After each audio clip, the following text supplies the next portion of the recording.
আসসালামু আলাইকুম দর্শক, বর্তমানে রয়েছি ঢাকার খুবই কাছে। এটা হচ্ছে শালগমের একটি ক্ষেত। শীতের সবজি বলে কথা, দূর দূর পর্যন্ত দেখতে পাচ্ছেন। এগুলো বস্তা ভরে সকাল থেকে কাজ করে বস্তা ভরে শালগমের যে ক্ষেত রয়েছে এখানটাতে রয়েছে আমি বর্তমানে।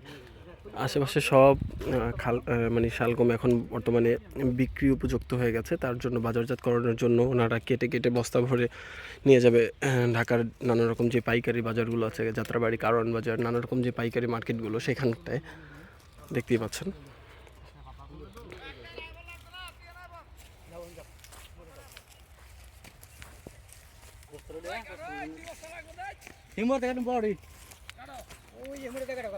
মার্কেটে হিমর লইতাম কেন কি এত দিব দোয়া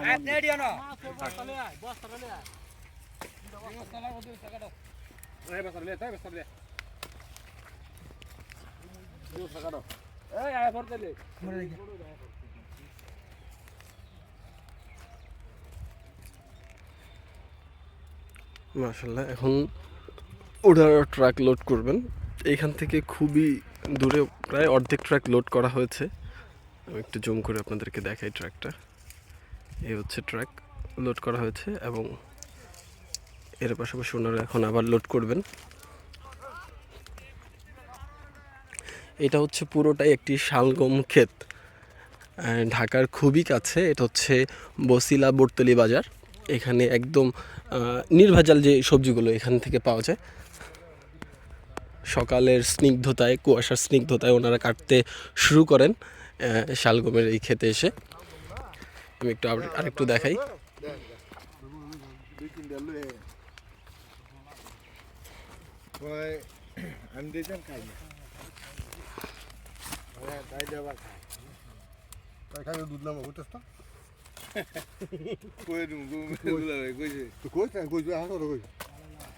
কাকা, এগুলো বড় হইতে কতদিন লাগে সময়?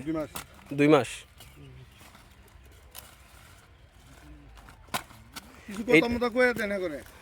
এইটা কাকা কোন বাজারে চলে যাবে? বরিশাল। দর্শক শুনতে পেলেন, এইটা চলে যাবে বরিশাল বাজারে। পাইকারি বাজারজাতকরণ করা হবে। সেখান থেকে ছড়িয়ে পড়বে নানা রকম ছোটোখাটো সকল রকম বাজারে।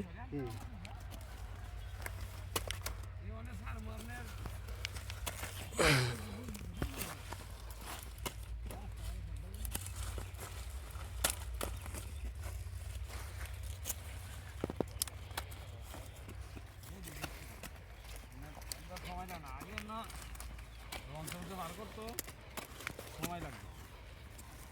বরিশালে কি শালগম হয় না? লাগা না, ওই তো না, ওইব